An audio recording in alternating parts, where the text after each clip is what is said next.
নমস্কাৰ। আজি আমি আলোচনা কৰিম দশম শ্ৰেণীৰ যিটো বায়োলজিৰ জীৱবিজ্ঞানৰ প্ৰথম অধ্যায় আছিল জীৱন প্ৰক্ৰিয়াৰ বিষয়ে। তাৰ প্ৰথম যিটো টপিক আছিল পাচন তন্ত্ৰ ডাইজেষ্টিভ সিস্টেমৰ বিষয়ে আমি আলোচনা কৰিছোঁ ইতিমধ্যে। যিবিলাকে চোৱা নাই চাই ল'বা। নেক্সট আজি আমি আলোচনা কৰিম শ্বসনৰ বিষয়ে। ঠিক আছে, শ্বসনৰ বিষয়ে। শ্বসন কি, প্ৰাণীভেদে শ্বসন অংগবিলাক বেলেগ বেলেগ, সেই বিষয়ে অলপ আলোচনা কৰিম। ঠিক আছে, আৰু এটা কথা ইয়াতে কৈ দিওঁ তোমালোকক যে তোমালোকৰ যিটো বায়োলজিৰ অধ্যায় জীৱন প্ৰক্ৰিয়া, সেই অধ্যায়টোৰ গোটেইবিলাক পাঠভিত্তিক প্ৰশ্ন PDF হিচাপে টেলিগ্ৰাম চেনেল এটা দিয়া হৈছে। সেই লিংকটো তোমালোকে ডেছক্ৰিপশ্যনত পাবা আৰু তাত গৈ তাৰ পৰা ডাউনলোড কৰি ল'বা। ঠিক আছে, এতিয়া আমি আলোচনা কৰোঁ শ্বসনৰ বিষয়ে। এতিয়া চোৱা, শ্বসন কি? শ্বসন যিটো আমি উশাহ নিশাহ লওঁ সেইটোতে শ্বসন বুলি কোৱা নহয়। ঠিক আছে, শ্বসন হৈছে কি উশাহ নিশাহ লওঁ সেইটো আছে, এইটোক আমি কি শ্বাস প্ৰশ্বাস বুলি কৈছোঁ। এতিয়া শ্বসন বুলি ক'লে কি বুজিম যে আমাৰ শৰীৰে অক্সিজেনৰ উপস্থিতিত বা অনুপস্থিতিত যে শক্তি, পানী, কাৰ্বন ডাই অক্সাইড উৎপন্ন কৰে, এই গোটেই প্ৰক্ৰিয়াটোক কি বুলি কয়? শ্বসন বুলি কয়। তাৰমানে যিটো প্ৰক্ৰিয়াৰে আমাৰ শৰীৰত শক্তি উৎপন্ন হয় সেই প্ৰক্ৰিয়াটোক কি বুলি কওঁ? শ্বসন বুলি কওঁ। ঠিক আছে, এতিয়া চাবা এই শ্বসন আমাৰ কেই প্ৰকাৰৰ? সাধাৰণতে দুই প্ৰকাৰৰ, সবাত শ্বসন আৰু অবাত শ্বসন বুলি কয়। ঠিক আছে, এই বিষয়ে অলপ পিছত আলোচনা কৰিম। এতিয়া চোৱা, এই শ্বসনটো হৈছে এটা কি অক্সীকৰণ প্ৰক্ৰিয়া, অক্সিজেন যোগোৱা প্ৰক্ৰিয়া। ঠিক আছে, আৰু এই শ্বসনত কি হয়? শক্তি বা তাপ উৎপন্ন হয়। এতিয়া চোৱা, যেতিয়ালৈকে মানুহ এজন জীয়াই থাকে তেতিয়ালৈকে মানুহৰ শৰীৰটো কি হৈ থাকে? গৰম হৈ থাকে। ঠিক আছে, কিয় গৰম হয়? যে এই শ্বসনৰ কাৰণে শক্তি আৰু তাপ উৎপন্ন হয়, সেইকাৰণে গৰম হৈ থাকে। আৰু যেতিয়াই তোমাৰ মানুহজন মৰিব, কি শ্বসন বন্ধ হৈ যাব, শক্তি উৎপন্ন হোৱা বন্ধ হৈ যাব, শক্তি তাপ উৎপন্ন হোৱা বন্ধ হৈ যাব, সেইকাৰণে কি হৈছে? ঠাণ্ডা হৈ যায়। ঠিক আছে, অ'কে। এতিয়া চোৱা, শ্বসন অংগ প্ৰাণীভেদে বেলেগ বেলেগ। এতিয়া চোৱা, স্তন্যপায়ী প্ৰাণী মানে আমি যিবিলাক, ঠিক আছে, স্তন্যপায়ী প্ৰাণী আমি, গৰু, ছাগলী, চ' এইবিলাক কি সেইবিলাকৰ শ্বাস অংগ প্ৰধান অংগৰ বিষয়ে কৈছোঁ। ঠিক আছে, এতিয়া অংগৰ বিষয়ে কৈছোঁ, তন্ত্ৰৰ বিষয়ে কোৱা নাই। ঠিক আছে, পিছত কম। চ' প্ৰধান অংগ কি? হাওঁফাওঁ। নেক্সট পতংগ, যিবিলাক পঁইতাচোৰা হওক এনেকুৱা পতংগ আছে, সেইবিলাকৰ কিহৰ সহায়ত উশাহ নিশাহ লয়? সিহঁতে শ্বাস নলিকা, ঠিক আছে, ইংৰাজীত কি কয়? ট্ৰেকিয়া বুলি কয়। আৰু এই নলিকাত যিবিলাক বিন্ধা থাকে সেই বিন্ধাবোৰক কি বুলি কয়? বায়ু ছিদ্ৰ বা স্পিৰাকল বুলি কয়। ঠিক আছে, নেক্সট মাছে মানে জলজ প্ৰাণী, মাছে কিহৰ সহায়ত উশাহ নিশাহ লয়? জলক্ৰম বা ইংৰাজীত কয় গিলৰ সহায়ত। এতিয়া চাবা, ভেকুলী ইয়াত তিনিটা কণ্ডিশ্যন থাকে। ঠিক আছে, এটা হৈছে লালুকি অৱস্থা কোনটো জানা? বেছিভাগে নাজানা বাৰু। চ' চাবা, কেতিয়া কি হয়? যেতিয়া পানীত তোমালোকে সৰু সৰু মাছৰ পোৱালি দেখা পোৱা আৰু তাৰ পৰা কি কৰিলা? মৰমতে এটা উঠাই আনি ঘৰত এটা কি পাত্ৰত সেইটোক কি ডাঙৰ হ'ব দিলা, আৰু ডাঙৰ হোৱাৰ পিছত আচৰিত তোমালোকে কি দেখিলা? যে সেইটো মাছ নহয় কিনে ভেকুলীহে হৈছে। ঠিক আছে, চ' এইটো কি আছিল? যে ভেকুলীৰ পোৱালি আছিল, যাক আমি লালুকি বুলি কওঁ। সেই লালুকি অৱস্থাত ভেকুলীয়ে কিহৰ সহায়ত উশাহ নিশাহ লয়? জলক্ৰমৰ সহায়ত, ফুলৰ সহায়ত উশাহ নিশাহ লয়। ঠিক আছে, নেক্সট মাটিত থকা, যেতিয়া ডাঙৰ হ'ব, ডাঙৰ হোৱাৰ পিছত মাটিত আহিব, তেতিয়া সিহঁতে কিহৰ সহায়ত উশাহ নিশাহ লয়? হাওঁফাওঁৰ সহায়ত। আৰু কি হয়? কেতিয়াবা ইহঁত গাঁতৰ ভিতৰতো সোমাই থাকে। চ' গাঁতৰ ভিতৰত সোমাই থকা অৱস্থাত কিহৰ সহায়ত উশাহ নিশাহ লয়? ই ছালৰ সহায়ত উশাহ নিশাহ লয়। ঠিক আছে, এইখিনি হৈছে কি স্তন্যপায়ী প্ৰাণী বা অন্য প্ৰাণীবিলাকৰ শ্বাস অংগৰ বিষয়ে। ঠিক আছে, এতিয়া চোৱা, বহুতে আমি ভাবোঁ কি উশাহ লৈছোঁ, উশাহত কি লওঁ? অক্সিজেন লওঁ। ঠিক আছে, আমাক প্ৰয়োজনীয় গেছটো হৈছে কি? অক্সিজেন। কিন্তু চোৱা, বায়ুমণ্ডলত যিহেতু বাকী গেছবিলাকো আছে, এতিয়াতো নাকটো এনেকুৱা নহয় যে এই অক্সিজেন লাগে মোক অকল অক্সিজেনখিনি আহিব দি বাকীখিনিক ছাইড কৰি দিব, সেনেকুৱাতো নহয়। ঠিক আছে, চ' উশাহত আমি কি লওঁ? নাইট্ৰজেন গেছ কিমান লওঁ? 78%, কাৰণ বায়ুমণ্ডলত কি আছে? নাইট্ৰজেন গেছ 78 আছে। চ' 78 নাইট্ৰজেন যাব। অক্সিজেন কিমান যাব? 21% যাব। নেক্সট কাৰ্বন ডাই অক্সাইড কিমান যাব? 0.03 আৰু অন্যান্য। ঠিক আছে, অন্যান্যখিনি কোৱা নাই। এতিয়া চোৱা, নিশাহত কিন্তু অলপমান পাৰ্থক্য হয়। কি হয়? নাইট্ৰজেন যিমান আছে সিমানেই উলিয়াই দিব, অক্সিজেন কিমান দিব? 17%। লৈছিল কিমান? কিমান 21% লৈছে, এৰি দিলে কিমান 17%। সো কাৰ্বন ডাই অক্সাইড ইয়াত কি হ'ব বেছি এৰি দিব কিমান 4%। এইখিনি যিখিনি পাৰ্থক্য হৈছে এইখিনি মিলি যায়, ঠিক আছে। সো এইখিনি মনত ৰাখিবা, ঠিক আছে। ওকে, এতিয়া আমি শ্বাসতন্ত্ৰৰ বিষয়ে আলোচনা কৰিম। কাৰ শ্বাসতন্ত্ৰ? মানুহৰ শ্বাসতন্ত্ৰৰ বিষয়ে আলোচনা কৰিম। ঠিক, এতিয়া চোৱা মানুহৰ শ্বাসতন্ত্ৰটো আগতে কৈ দিছোঁ তন্ত্ৰ কি, গতিকে আৰু ইয়াত নকওঁ। আৰম্ভ হয় ক'ত? নাসাৰন্ধ্ৰ। নাসাৰন্ধ্ৰ মানে কি আমাৰ যি নাকৰ দুটা ৰন্ধ্ৰ আছে বিন্ধা, ইয়াৰ পৰা আৰম্ভ হয়, ঠিক আছে। তাৰপিছত কি থাকে? নাসা কপাত। নাসা কপাত মানে এইখিনিৰ কথা কৈছে, ঠিক আছে, এইখিনি, ঠিক আছে।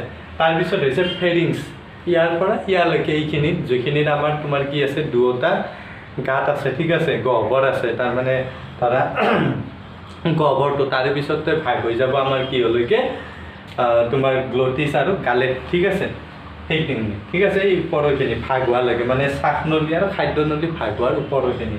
তাৰে পিছতে ফেৰিংছ, গ্ৰসনি বা এইটো কি বুলি কয়? গ্ৰসনি বা ফেৰিংছ বুলি কয়।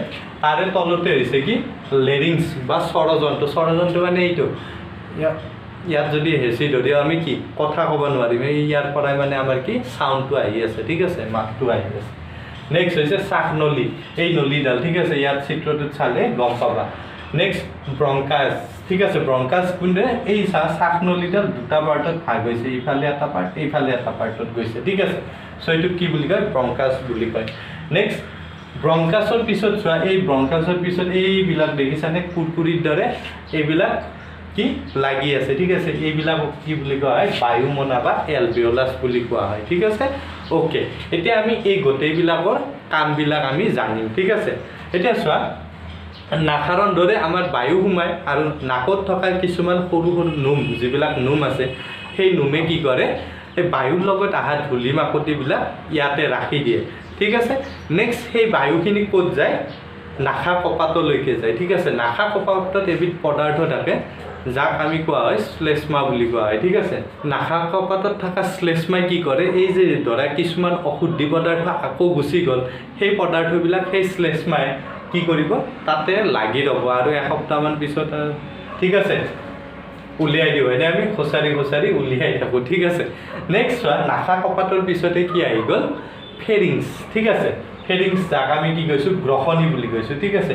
এই গ্ৰসনিটো দুটা ভাগত ভাগ হয়। এটা হৈছে কি গ্লটিছ, মানে গ্ৰসনিৰ তলত, ঠিক আছে, গ্লটিছ আৰু গালেট, ঠিক আছে। গালেটৰ বিষয়ে আমি আলোচনা কৰিছোঁ। গালেটটো হৈছে কি যিটো খাদ্যনলী, খাদ্য যায়, সেইটো হৈছে কি গালেট, ঠিক আছে। খাদ্যনলীৰ এইখিনি ওপৰ ভাগটো কি বুলি কয়? গালেট বুলি কয়।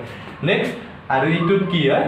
গ্লটিছ। এতিয়া চোৱা, এই খাদ্যনলীত এখন কপাত থাকে বুলি কৈছিলোঁ, কিন্তু সেই বিষয়ে বিশেষ কোৱা নাছিলোঁ, ঠিক আছে। এতিয়া চোৱা, সেই কপাতখনক কোৱা হয় ইপিগ্লটিছ বুলি কোৱা হয়, ঠিক আছে, ইপিগ্লটিছ বুলি কোৱা হয়। ইয়াৰ কাম হৈছে কি যে যেতিয়া ধৰা আমি খাদ্য খাম, তেতিয়াহ'লে এইখন এইফালে আহিব, শ্বাসনলীৰ ফালে আহিব, ঠিক আছে, এইফালে আহিব, শ্বাসনলীৰ ফালে বন্ধ হৈ যাব, তেতিয়া খাদ্য গুচি যাব। নেক্সট আৰু যেতিয়া উশাহ ল'ম, তেতিয়া এইখন খাদ্যনলীৰ ফালে আহিব, তেতিয়া শ্বাসনলীত উশাহ গুচি যাব, ঠিক আছে। কেতিয়াবা কি হয়? আমি খোৱা টাইমত কাৰোবাৰ ভাৱত মগ্ন হৈ থাকোঁ, হয়নে? চ' তেতিয়া কি হয় যে এই কামটো মানে এইখনক কোনে নিয়ন্ত্ৰণ কৰি আছে? আমাৰ মগজুৱে নিয়ন্ত্ৰণ কৰি আছে। কিন্তু যেতিয়া খোৱা টাইমত কাৰোবাৰ কথাত বিভোৰ হৈ থাকিবা, তেতিয়া মগজুৱে বেলেগৰ কামত মানে ভাৱত ব্যস্ত হৈ থাকিল, ইফালে তুমি চবাইও আছা, এই ইপিগ্লটিছ কি হৈ যায়? কনফিউজ হৈ যায়, কোনফালে যাব, খাদ্য আহি আছে নে কি আহি আছে। চ' যেতিয়া তুমি খাদ্য খাই দিবা, ভাবিব কি উশাহ লৈছা নেকি? চ' এইখন ইফালে আহি গ'ল, যোৱাৰ লগে লগে খাদ্য কণিকা কি গ্লটিছেৰে হাওঁফাওঁত প্ৰৱেশ কৰিব বিচাৰিব, আৰু হাওঁফাওঁত প্ৰৱেশ কৰিব বিচৰাৰ লগে লগে হাওঁফাওঁই কি কৰিব? এই খাদ্য আহিছে আহিব নিদিয়ে, পূৰা এটা এনেকৈ সেই এটা দি দিব, ঠিক আছে, প্ৰেছাৰ এটা দিব, যাৰ ফলত কি হয়? সেই যিটো খাদ্য কণিকা আহিছিল সেইটো আমাৰ নাকেৰে ওলাই যায়, যাক আমি কি বুলি কওঁ? চৰচৰণি খোৱা বুলি কওঁ, হয়নে নহয়? বাৰু যিয়ে নহয়, এইটো গম পালা। নেক্সট লেৰিংছৰ কথাও ক'লোঁ, হয়নে? আমি লেৰিংছটো কি ইয়াৰ তলতে, ঠিক আছে, যিটোৰ পৰা আমাৰ চাউণ্ড ওলাই আছে, ঠিক আছে। তাৰপিছতে আৰম্ভ হৈছে কি শ্বাসনলীডাল, এই নলীডাল, ঠিক আছে, ট্ৰেকিয়া বুলি কয়, ঠিক আছে। এই নলীডালত চোৱা, এই নলীডালত কিছুমান আঙুঠি দেখা পাবা, উপাস্থি, ঠিক আছে, উপাস্থি আঙুঠিৰ দৰে, ঠিক আছে, লাগি থাকিব।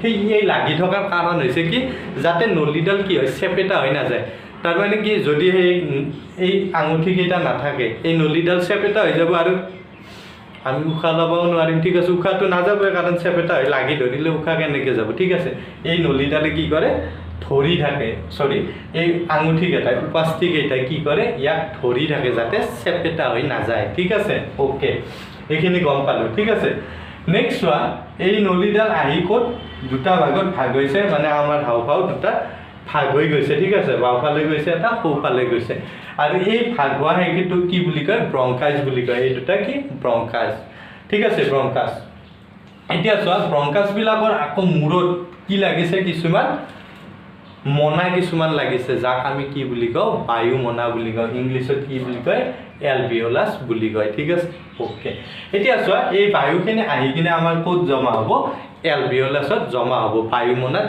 জমা হ'ব ঠিক আছে আৰু তাৰ পিছতে ইয়াৰ পিছৰ কামখিনি পিছত কৈ আছোঁ ঠিক আছে বায়ু ইয়াত জমা হ'ব কিন্তু এই যিখিনি কাম হ'ল ইয়াৰ ভিতৰত এইখিনি হৈছে 30% কাম বেছি কাম কোনি কৰে 70% কাম কৰে এই ডায়াফ্ৰামখানে ঠিক আছে মানে মধ্যচ্ছদাখানে এইখন নহ'লে আমি উশাহ নিশাহ ল'বই নোৱাৰোঁ ঠিক আছে চোৱা এই ডায়াফ্ৰামখনৰ কাম হৈছে কি যেতিয়া উশাহ লওঁ এই ডায়াফ্ৰামখন তলৰ ফালে নামি যায় ঠিক আছে সেইকাৰণে কি হয় ইয়াত এটা কি আয়তন বাঢ়ি যায় চ' ভিতৰৰ বায়ু সোমাই যায় ঠিক আছে আৰু নেক্সট নিশাহৰ সময়ত কি হয় এইখন উঠি আহি উঠাৰ ফলত ইয়াত কি আয়তন কম হয় হেঁচা বেছি হয় ফলত কি বায়ুটো ওলাই যায় ঠিক আছে এতিয়া চোৱা কেতিয়াবা চিনেমাত বা এনেও দেখা কাৰোবাৰ এক্সিডেণ্ট হ'ল ল'ৰাজন হঠাৎকৈ মৰি থাকিল আৰু খুন্দা লাগিল মৰি থাকিল কিয় মৰে কেতিয়াবা কি হয় এই ডায়াফ্ৰামখন যদি ভাঙি যায় ঠিক আছে চ' তেতিয়া কি হয় উশাহ নিশাহ ল'ব নোৱাৰে আৰু মৰি থাকে ঠিক আছে একো কিন্তু বাহিৰত একো হোৱা নাই কিন্তু সেনেকৈ মৰি থাকিল ঠিক আছে ওকে এতিয়া আমি আলোচনা কৰিম কিহৰ বিষয়ে যে এই এলভিওলাছত যে বায়ুখিনি আহিল সেই বায়ুখিনি ক'ত যাব এতিয়া বায়ু ইয়াত ধৰা কি আহি গ'ল আমাৰ O2 আহি গ'ল ঠিক আছে আৰু এই এলভিওলাছত কি থাকে তেজৰ কণিকা থাকে আৰু তেজৰ কণিকাত আমি জানো কি থাকে হিমোগ্লোবিন থাকে মই HB হিচাপে লিখিছোঁ ঠিক আছে কি থাকে হিমোগ্লোবিন থাকে এই হিমোগ্লোবিনে এইটো লৈ ল'ব ঠিক আছে হিমোগ্লোবিনে অক্সিজেনটো লৈ ল'ব লৈ কিনে গোটেই কোষবিলাকক বিলাই দিব ঠিক আছে কোষবিলাকত যোৱাৰ পিছত কি হ'ব তোমাৰ কোষত থকা মাইট্ৰকণ্ড্ৰিয়াই কি কৰিব ক্ৰেবছ চক্ৰ চলাব ক্ৰেবছ চক্ৰৰ সহায়ত কি শক্তি তাপ হয়নে না কাৰ্বন ডাই অক্সাইড উৎপন্ন কৰিব আৰু সেই উৎপন্ন হোৱা কাৰ্বন ডাই অক্সাইডখিনি আনি কোনে লৈ আহিব হিমোগ্লোবিনে লৈ আহিব আনি কিনে ক'ত দি দিব ইয়াতে দি দিব ঠিক আছে CO2টো ইয়াত দি দিব আৰু সেই CO2ৱে নিশাহত কি হৈ যাব ওলাই যাব এনেকৈ এই প্ৰক্ৰিয়াটো গোটেই কি চলিয়ে থাকে ঠিক আছে ওকে এতিয়া চোৱা কি হয় কেতিয়াবা হিমোগ্লোবিনে অক্সিজেনতকৈ মানে অক্সিজেনৰ প্ৰতি আসক্তি বেছি চ' ই কি কৰে অক্সিজেনটো লৈ যায় আৰু কিন্তু ইয়াত কৰি ইয়াৰ আসক্তি কাৰ ওপৰত বেছি CO ওপৰত CO ঠিক আছে এইটো কয় কাৰ্বন মনক্সাইড ঠিক আছে তাৰ মানে ধোঁৱাত কি থাকে কাৰ্বন মনক্সাইড থাকে কেতিয়াবা চাবাচোন ধোঁৱাৰ ওচৰত গ'লে ধোঁৱাটো গোটেই টানা যায় ঠিক আছে ধোঁৱাটো তাৰপিছত আমাৰ যদি বেছি কৰি টানা আমাৰ মাথা ঘূৰাব ধৰে হয়নে নহয় কিয় ধৰে যে হিমোগ্লোবিনে তাৰমানে এনেকুৱা জানাই নহয় আৰু বেছি ভাল বস্তু পালে কি আগৰটোক বাদ দি কিনে হয়নে নতুনটো ল'ব চেষ্টা কৰে চব মানুহৰ ক্ষেত্ৰতো এনেকুৱা চ' হিমোগ্লোবিনেও কি কৰিব CO কাৰ্বন মনক্সাইডকে লৈ যায় গোটেই কোষবিলাকত দি দিব ঠিক আছে সেইকাৰণে আমি এই ধোঁৱাবিলাকৰ পৰা জুইৰ যিবিলাক ধোঁৱা কয়লাৰ ধোঁৱা সেইবিলাকৰ পৰা দূৰত থাকিব লাগে নহ'লে ওচৰত থাকিলে সেই গোটেইবিলাক টানি তেজৰ লগত মিহলিব দিব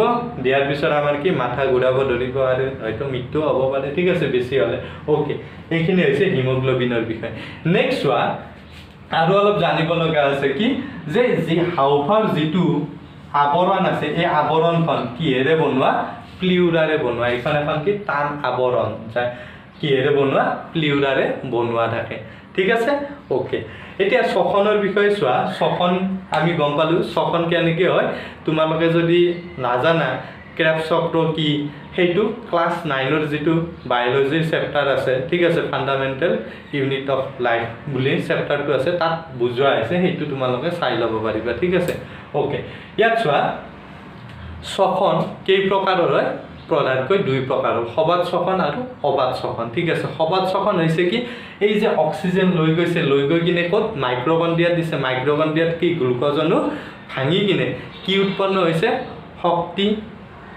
কাৰ্বন ডাই অক্সাইড পানী ঠিক আছে উৎপন্ন হৈছে ইয়াত যথেষ্ট পৰিমাণৰ কি হয় শক্তি উৎপন্ন হয় ঠিক আছে এই প্ৰক্ৰিয়াটো আৰু যিবিলাক নিম্ন স্তৰৰ জীৱ সিহঁতৰ ক্ষেত্ৰত কি হয় অক্সিজেনৰ অনুপস্থিতিত যেনে ইষ্টৰ ক্ষেত্ৰত অক্সিজেনৰ অনুপস্থিতিতে কি হয় শ্বসন হয় শ্বসনৰ ফলত কি উৎপন্ন হয় তোমাৰ শক্তি উৎপন্ন হয় আৰু এলকহল উৎপন্ন হয় লগতে কাৰ্বন ডাই অক্সাইডো উৎপন্ন হয় ঠিক আছে সেই প্ৰক্ৰিয়াটোক কোৱা হয় অবাত শ্বসন প্ৰক্ৰিয়া বুলি কোৱা হয় আৰু কেতিয়াবা কি হয় যে আমাৰ শৰীৰত অক্সিজেনৰ কম পৰিমাণত এনে অক্সিজেন পৰ্যাপ্ত পৰিমাণৰ লাগে কিন্তু কেতিয়াবা ধৰা আমি দৌৰি আছোঁ দৌৰি থাকিলে কি হয় আমাৰ যি ভৰিৰ ধৰা মাংসপেশী আছে তাত শ্বসন বেছিকৈ হ'ব লাগিব ঠিক আছে কিন্তু অক্সিজেনটো আমাৰ পৰ্যাপ্ত পৰিমাণৰ গৈ নাপায় তেতিয়াও আমাৰ কি হয় শ্বসন সংঘটিত হয় ঠিক আছে চ' সেই শ্বসনটোত কি হয় তাপ উৎপন্ন হয়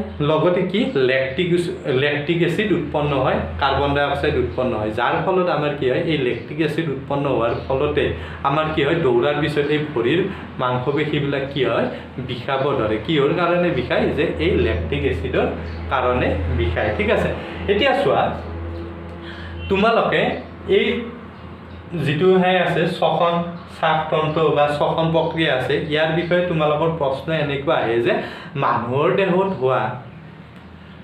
দেহত হোৱা গেছ বিনিময় প্ৰথাৰ বিষয়ে ব্যাখ্যা কৰা চ' এনেকুৱা প্ৰশ্ন কিছুমান যিটো মই লিংক দিয়া বুলি কৈছোঁ তাত গৈ চাবা নোটছত দিয়াই আছে ঠিক আছে নোটছটো চাই ল'বা অলপ ইয়াত আলোচনা কৰোঁ আমি উদ্ভিদৰ বিষয়ে উদ্ভিদৰ ক্ষেত্ৰত কি হয় যে উদ্ভিদৰ যে পাতত থকা কিছুমান ৰন্ধ আছে আৰু সেই ৰন্ধৰ জৰিয়তে কি হয় গেছৰ বিনিময় হয় সেই ৰন্ধৰ দ্বাৰাই কি হয় সিহঁতে উশাহৰ সময়ত অক্সিজেন গ্ৰহণ কৰে আৰু কাৰ্বন ডাই অক্সাইড এৰি দিয়ে ঠিক আছে আৰু এটা মনত ৰাখিবা যে উদ্ভিদে বা জীৱ বুলি ক'লে কি উশাহত অক্সিজেন গেছে গ্ৰহণ কৰে বহুতে ভুল কৰে যে উদ্ভিদে কাৰ্বন ডাই অক্সাইড গেছে গ্ৰহণ কৰে বুলি ভাবে ঠিক আছে উদ্ভিদে কেতিয়া কাৰ্বন ডাই অক্সাইড গ্ৰহণ কৰে যেতিয়া খাদ্য প্ৰস্তুত কৰে ঠিক আছে এইটো বস্তু মনত ৰাখিবা চ' উদ্ভিদৰ ক্ষেত্ৰত বিশেষ নাই যে কিহৰ সহায়ত পাতত থকা পত্ৰৰন্ধৰ সহায়ত গেছৰ বিনিময় কৰে ঠিক আছে অক্সিজেন গেছ লয় কাৰ্বন ডাই অক্সাইড গেছ এৰি দিয়ে ওকে ঠিক আছে এইখিনিয়ে থাকিল নেক্সট তোমালোকৰ লগ পাম এই যে তেজে কেনেকৈ লৈ গ'ল বা কাৰ্বন ডাই অক্সাইড কেনেকৈ আনিলে কেনেকৈ ইয়াত এৰি দিলে সেই বিষয়ে পিছত আলোচনা কৰিম নেক্সট চেপ্টাৰটোত ৰক্ত পৰিবহণ বা হৃদযন্ত্ৰৰ বিষয়ে যেতিয়া আলোচনা কৰিম তেতিয়া ঠিক আছে ওকে ধন্যবাদ